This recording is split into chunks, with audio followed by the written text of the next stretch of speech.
좋아요 누르는 거 잊지 않으셨죠? 바람난 사연 지금 시작합니다. 자기 언제까지 이러고 혼자 살 거야? 돈 많은 노인네니까 한번 만나봐. 차라리 혼자 살고 말지. 내가 그런 노인네를 왜 만나?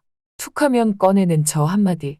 내가 안쓰럽다면서 혼자 살기 힘들지 않냐며. 글쎄 돈 많은 노인네를 한번 만나보라니. 대체 이게 말이야 방구야? 아니 아무리 없이 살아도 그렇지. 나이 55살에 80살 다 되어가는 노인네를 내가 왜 만나야 하는지 원. 정말이지 곧 죽어도 그건 못할 것 같았다. 그래서 같이 일하는 경자 언니에게 절대로 그런 노인네를 만나는 일은 없다고 했지만 왜 이리도 사는 게 힘이 드는지. 아니 집 나가 혼자 자립해서 산다고 하는 아들이 매번 힘들다며 돈을 붙여 달라는 통에 돈을 안 보낼 수도 없고 이래저래 남편 죽고서 있는 돈 없는 돈 탈탈 털어 아들내미 뒷바라지 하고 나니 나에게 남는 건 하나도 없었다. 그렇다 보니 혼자 먹는 밥상에는 늘상 김치에 국 하나만 놓일 뿐이지. 끼니조차도 제대로 차려놓고 먹지 못하는 신세가 될 뿐이다. 이런 내 자신이 왜 이렇게 박복하면서 처량하게 다가오는지 원. 순간 거울에 비친 내 모습을 봤는데 주름도 조금 생기고 흰머리도 몇 가닥 보이는 게 조금은 늙긴 했지만 왠지 모르게 이 정도 외모면 나이 든 노인네쯤은 거뜬히 꼬실 수 있을 것 같은 자신감이 들었다.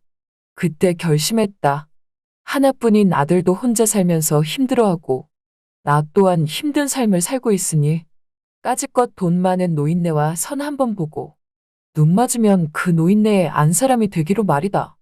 그래서 난 경자 언니에게 좋다며 언니가 말한 그 노인과 선 한번 보겠다고 말하니 경자 언니는 잘 생각한 거라면서 그 노인네가 보통 노인네가 아니라며 재산이 어마어마하다며 그 재산 다 자기한테 줄 수도 있는 거 아니냐고 말한다.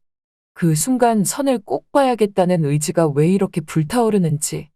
아무튼 그리하여 경자 언니 말대로 선을 보게 되었는데 경자 언니도 그 노인을 직접적으로 아는 게 아니라 아는 사람을 통해 알게 된 거고 주위에 괜찮은 아줌마 있으면 알아봐 달라는 노인의 지인 말에 이렇게 나에게 그동안 선을 보라고 말을 했던 거였다. 그리하여 난 드디어 선을 보게 되었는데 아니 돈 많은 노인이라면서 선을 보러 나간 곳은 허름한 동네의 다방이었다. 아니 이런 데서 대체 무슨 선을 보는지 무슨 60년대 70년대도 아니고 정말로 별로였다.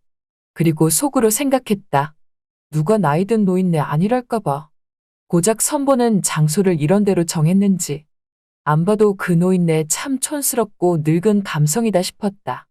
그런 생각들을 하고 있던 그때 누군가 다방 문을 열고 들어섰다. 큰 키에 정장을 멋들어지게 차려입고서 겨울이라 그런지 검은색 가죽 장갑에 그리고 갈색 계통의 베레모를 쓰고서 들어오는데 아니 분명히 노인은 맞는데 왜 이렇게 멋져 보이는지 설마 저 노인은 아니겠지 생각했다. 그런데 그 순간 그 노신사 같은 사람이 내가 있는 쪽으로 터벅터벅 다가오더니만 나보고 김순애 씨 맞냐고 물어보는 거다. 순간 난 떨리고 어리둥절한 마음에 맞다고 하니까 갑자기 그 노인이 나를 보고 씩 웃으며 앉자고 하는 거다.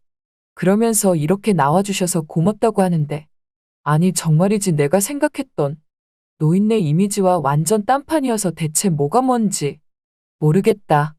이 노인이 재산이 있건 없건 빈털털이건 뭐건 간에 솔직히 말하면 그냥 이 노인의 외모와 아우라만으로도 충분히 끌렸다. 그리고 솔직히 그렇게 나이가 많아 보이지도 않았다. 난 좋아하는 내 마음을 숨길 수가 없어서 수줍은 소녀 마냥 고개도 제대로 못 들고 커피를 홀짝홀짝 마셔대고 있으니 이 노신사분이 내게 질문을 한다. 잘하는 게 뭐가 있냐고 하길래 뜨개질도 잘하고 미싱도 잘하며 무엇보다 된장찌개 하나는 정말 잘 끓인다고 하니까 갑자기 이 노신사가 호탕하게 웃는 거다. 난 당황스러운 마음에 왜 그러시냐고 물으니 그게 아니라 참 신기하다며 자기가 좋아하는 걸 어쩜 다 잘하시냐면서 이건 아마 우리가 천생연분이라는 증거라고 말하는데 그 말을 듣는 순간 또 왜 이렇게 부끄럽고 떨리던지 그러면서 커피잔을 잡고 있던 내 손을 덥석 잡더니만 함께 살아보지 않겠냐고 하는 거다. 그 말에 난 뭐 잴 것도 없이 좋다고 고개를 단번에 끄덕였다. 그랬더니 당장에 자기 집으로 와서 함께 살자고 한다. 그 말에도 난 여지없이 고개를 끄덕였다. 노신사 같은 그 노인과 짧은 선자리를 끝내고 집으로 돌아가는 길에 경자 언니에게 전화가 왔다. 선은 잘 봤냐고 묻기에 언니 말도 말라며 언니가 하도 노인네라고 하기에 정말이지 후줄근하고 허리도 다 구부러진 그런 노인네인 줄 알았는데 아니 웬걸? 정말 노신사다운 모습에 한눈에 반하고 말았다고 말하니까 정말이냐면서 그래서 대체 어떻게 하기로 했냐는 말에 당장 내일 그 노신사 집으로 들어가 살기로 했다고 말했다.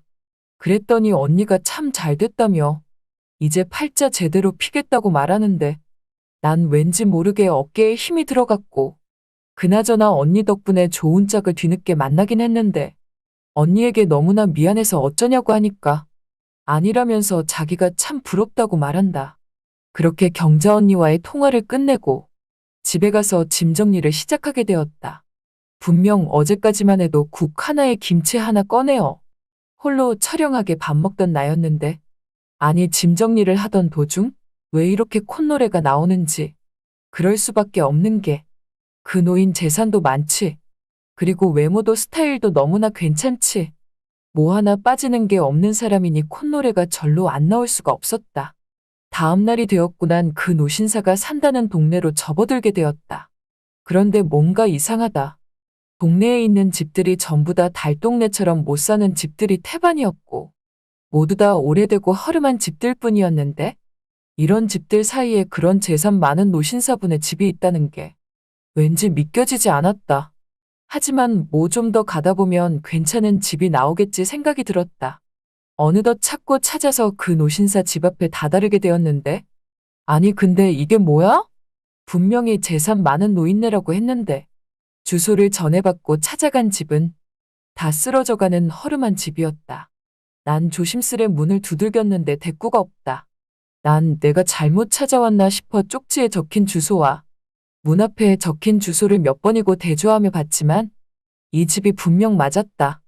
난 계시냐고 말하니 그제서야 누군가 나오는 거다. 그런데 어제 그 노신사분은 온데간데 없고 거의 내복바람이라고 해도 무방할 정도로 추레한 차림의 웬 노인이 나왔는데 난 그 모습에 놀라 죄송하다며 집을 잘못 찾아왔다고 말하면서 허겁지겁 뒤돌아가려고 하니 갑자기 그 노인이 가는 나를 붙잡듯 임자 잘 찾아왔다고 하는 거다. 여러분이 지금 듣고 계신 채널은 바람난 사연 채널입니다. 난 놀라 하니 임자라니. 순간 뒤를 돌아 따지려고 하는데 세상에나 이게 뭐야? 자세히 보니 어제 그 노인이 맞는 것 같다. 양복만 안 입었다 뿐이지. 베레모만 안 썼다 뿐이지. 자세히 보니 얼굴이 그 노인이 맞는 것 같긴 한데 대체 이 상황은 뭔지 난 혹시나 하는 마음에 주춤주춤 하고 있으니 이 노인분이 어제 봐놓고 이렇게 못 알아보면 어쩌냐는 거다. 난 놀라서 말문이 막힐 정도였다. 근데 대체 이 집은 뭐고 저 꼴은 뭔지. 그래서 나도 모르게 어떻게 된 거냐고 말하니 어떻게 되긴 뭐가 어떻게 되냐며 임자가 맞게 잘 찾아왔다면서 추운이 어서 안으로 들어가자고 그런다. 그리하여 하는 수 없이 끌려가듯 집 안으로 들어갔는데 세상에나 집안은 또 왜 이래? 이게 집인지 돼지 우리인지 지저분하고 허름하고 정말 어찌 보면 박복하게 살고 있는 우리 집이 더 나은 것 같다는 생각마저 든다. 아니 대체 이 노인 재산도 많다면서 왜 이렇게 사는지 이유를 알 수 없었다. 그래서 속시원히 재산도 많은데 왜 이런 데서 사냐고 물어보고 싶었지만 그래도 단번에 이렇게 물어보면 왠지 실례일 것 같아. 조금만 더 참고 서서히 물어보기로 했다. 아무튼 간에 어제만 해도 말끔했던 노신사분은 하루아침에 꾀죄죄한 노인네로 변해 있었고 나 또한 하루아침에 그런 노인과 재혼하여 같이 살게 되었다.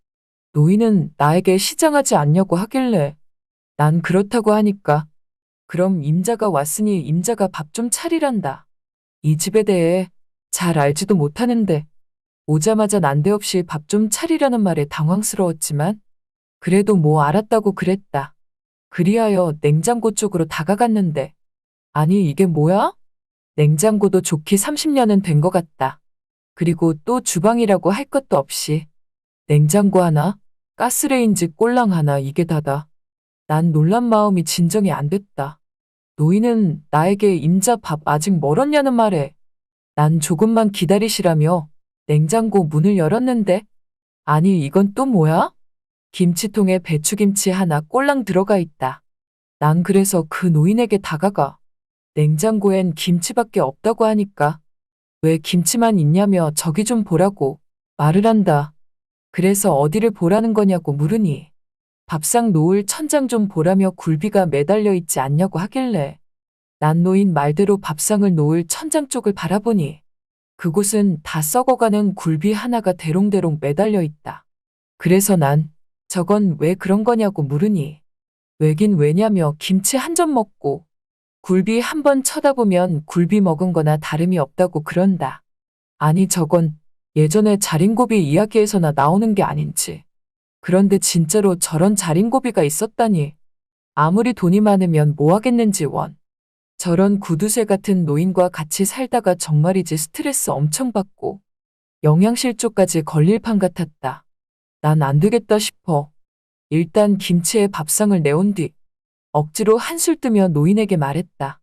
저기 이제 저도 왔는데 냉장고에 음식 좀 채우고 이 집 말고 다른 집으로 이사 가는 건 어떠냐고 조심스레 물으니 갑자기 이 노인이 화를 내며 아니 어디 하늘 같은 서방이 하는 일에 땅 같은 마누라가 어딜 끼어들며 그런 말을 하냐면서 임자는 그저 자기가 하자는 대로 하면 된다고 하는 거다. 그렇게 역적을 내듯 말하니 뭐 더 이상 할 말이 없었다. 식사를 끝내고 설거지를 하고 있는데 왜 이렇게 기분이 이상한지 그때였다. 노인이 나에게 오더니만 임자 화장실 청소 좀 하라고 그런다. 그래서 알았다고 하며 화장실 청소를 끝내니 임자 손빨래 좀 하라며 밀린 빨래가 제법 있다고 그러는 거다. 그리하여 밀린 빨래까지 손빨래로 간신히 끝냈다. 왜냐면 세탁기가 없었기 때문이다. 이렇게 고단한 하루를 끝내고 나니 이건 뭐 내가 이 집에 시집을 온 건지 식모로 온 건지 구분이 안 될 정도였다.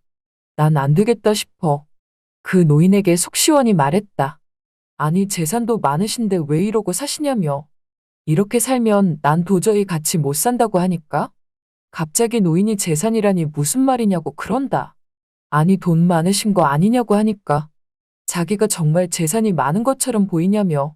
재산이 많았으면 이런 집에서 당연히 안 살고 굴비 같은 것도 매번 직접 먹었지. 저렇게 쳐다만 보고 있지도 않았을 거라 그런다. 그 말에 놀라 난 정말이시냐고 그러니까 그렇다며 피곤하니 어서 자자는 말에 난 소름이 돋았고 안 되겠어서 난 이만 가겠다고 하니까 노인이 갑자기 왜 그러냐고 그런다. 그래서 얘기가 틀리다며 재산도 많으신 걸로 알고 이 집으로 온 거라고 하니까 노인이 하는 말이 정말 재산 하나 보고 온 거냐는 말에 그것도 그렇고 어제 양복을 멋들어지게 입으신 모습도 좋았다고 말하니 그 양복도 세탁소에서 간신히 빌린 거라며 자신은 옷도 몇 벌 없다 그런다.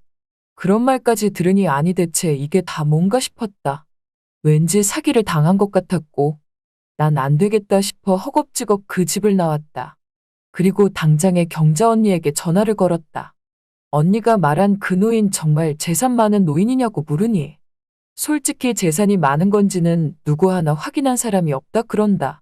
그래서 그게 무슨 말이냐고 하니까 글쎄 그 노인이 자신은 현재 사회에 환원할 정도로 많은 재산을 모았다며 떠들고 다녔고 그 소리를 들은 선자리를 알아봐 달라던 경자 언니의 지인이 그런 노인의 말만 듣고서 선자리를 주선한 거라고 하는 거다. 그리하여 난 경자 언니에게 그럼 그 노인이 헛소리를 짓거린 걸 수도 있지 않냐고 하니 그럴 수도 있지 않냐며. 그런데 대체 뭐가 어땠길래 그러냐고 해서 난 자세한 얘기는 나중에 말해준다며 우선 경자 언니와 통화를 끝냈다. 그리고 얼마 뒤 노인에게서 전화가 왔다. 임자 대체 어디냐는 말에 난 그제서야 폭발하듯 이렇게 말했다. 댁 같은 서방 둔 적 없으니 임자라고 부르지 말라고 말하니까 아니 어떻게 하루도 못 견디고 그렇게 가냐며 임자 정말 실망 안 할 자신 있냐고 하는 거다. 그래서 난 실망 같은 소리 한다며 어차피 혼인신고도 안 하고 결혼식도 안 한 마당에 그쪽이랑 끝이라며 전화를 매정하게 툭 하고 끊었다. 그리고 1년 뒤 부자들만 모여 사는 부자 동네로 수선한 옷을 배달하러 가게 되었다. 초인종을 누르고 궁정같이 으리으리한 집에 들어섰는데 내 또래의 사모님 같은 분이 문을 열어준다. 그래서 맡기신 옷 수선 끝냈다고 하니까 고맙다고 하는 거다. 그때였다. 누군가 방문을 열고 거실로 나오는 거다? 아주 말쑥하니 멋들어진 노신사 같은 느낌이었다. 그런데 뭔가 이상하다. 저 모습은 아니나 다를까 아니 이게 누구야? 저 사람은 그때 그 허름한 집의 내복바람 그 노신사였다. 난 놀란 마음에 멍하니 쳐다보고 있으니 그 노신사도 이 상황에 놀랐는지 날 쳐다만 보고 아무 말도 못한다. 그 모습을 지켜본 이 집 사모님이 당신 대체 왜 그러냐는 말에 노신사가 하는 말이 당신과 재혼하기 전에 저 아줌마랑 재혼할 뻔했다고 하니까 이 집 사모님이 나를 놀란 눈으로 쳐다보며 아줌마 그게 정말이냐고 그런다. 그 말에 난 아무 말도 못하고 그 집을 뛰쳐나왔는데 뒤이어 그 집 사모님도 덩달아 나를 따라 나온다. 그러면서 나에게 수선비 5만 원을 쥐어주며 잘 가시라고 그러는 거다.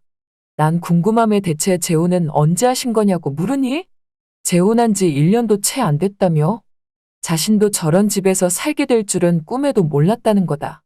그리하여 난 근데 저분 정말 재산 많은 분이냐고 하니까 그렇다며 환원할 재산도 많고 가지신 재산도 많다고 하길래 그런데 예전에는 왜 그런 집에 사셨냐고 하니까 자기도 그 집에서 일주일 정도 있어봐서 아는데 아무래도 좋은 임자를 만나기 위한 테스트였다고 하는 거다. 아니 그럼 실질적으로는 저런 으리으리한 집에 살면서 괜찮은 임자인가 테스트를 한 거라니. 그런 것도 모르고 난 하루도 못 견디고 뛰쳐나왔으니 왜 이렇게 뒤늦게 후회가 드는지 원. 그렇게 그 집을 나오고서 한없이 눈물만 흘렸다. 저 사모님 자리에 내가 있었을 수도 있었는데 바보처럼 그러지 못한 게 평생 후회가 될 것 같다. 잘 들으셨나요? 오늘의 바람난 사연은 여기까지입니다.